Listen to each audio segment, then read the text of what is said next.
సినిమాల మీద రాజకీయ ప్రభావం, రాజకీయాల మీద సినిమాల ప్రభావం పెరిగిపోతుంది. వాస్తవంగా సినిమా వేరు, రాజకీయం వేరు. కానీ ఈ రెండు ఇంటర్లింక్ అయిపోయాయి. ఎందుకు? సినిమాల్లో సెలబ్రిటీ ఇమేజ్, ఆ ఇమేజ్ ఆధారంగా రాజకీయాలలో పదవులు, రాజకీయాలలోకి రావటం ఇది. అయితే ఒకప్పుడు ఎన్టీఆర్ లేకపోతే ఎంజీఆర్ లాంటి రోజులు ఇవాళ ఉన్నాయంటే నథింగ్. అలాగని చెప్పి మామూలు రాజకీయ నాయకులతో పోల్చుకుంటే సినిమా సెలబ్రిటీలు రాజకీయాల్లోకి వచ్చిన వాళ్ళకి కాస్త గ్యాదరింగ్ ఎక్కువ ఉంటుంది.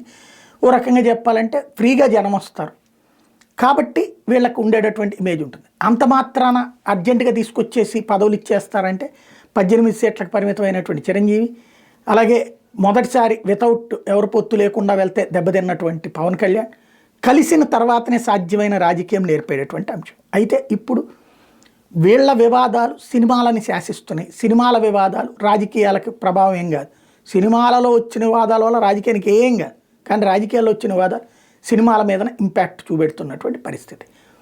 ఒక గేమ్ చేంజరు, ఒక పుష్ప 2, ఇప్పుడు లైలా, ఇట్లాగా సినిమాల మీదన ఒకళ్ళ అటు ఆ మధ్యన దేవర, ఇట్లాగా సినిమాల మీదన అభిమానులు టార్గెట్ చేసుకుంటూ ఉంటాం. వాస్తవంగా వాళ్ళ నాయకులు ఆ సినిమా రంగం ద్వారానే సక్సెస్ అయ్యారు. సినిమా రంగంలో ఉన్నటువంటిది ఒకప్పుడు హీరోల యొక్క, ఒకప్పుడు ఎన్టీఆర్ అభిమానులు కృష్ణ అభిమానుల మధ్యన గొడవలు, లేకపోతే చిరంజీవి అభిమానులు కృష్ణ అభిమానుల మధ్యన గొడవలు, ఇట్లాంటి రోజులు అదేంటి అభిమానుల మధ్యన వివాదాలు ఇక్కడ రాజకీయ వివాదాలుగా మారుతున్నాయి.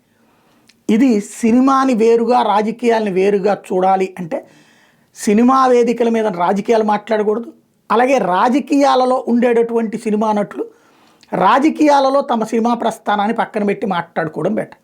లేదు అంటే ఈ వివాదాలు వాళ్ళ సినిమాల మీద ప్రభావం చూపెడతాయి, దానివల్ల సినీ పరిశ్రమ మీద ప్రభావం చూపెడతాయి, దానివల్ల భవిష్యత్తులో దెబ్బలు తగులుతుంటాయి. కాబట్టి ఇప్పటికైనా ఆలోచించాల్సి ఉంది.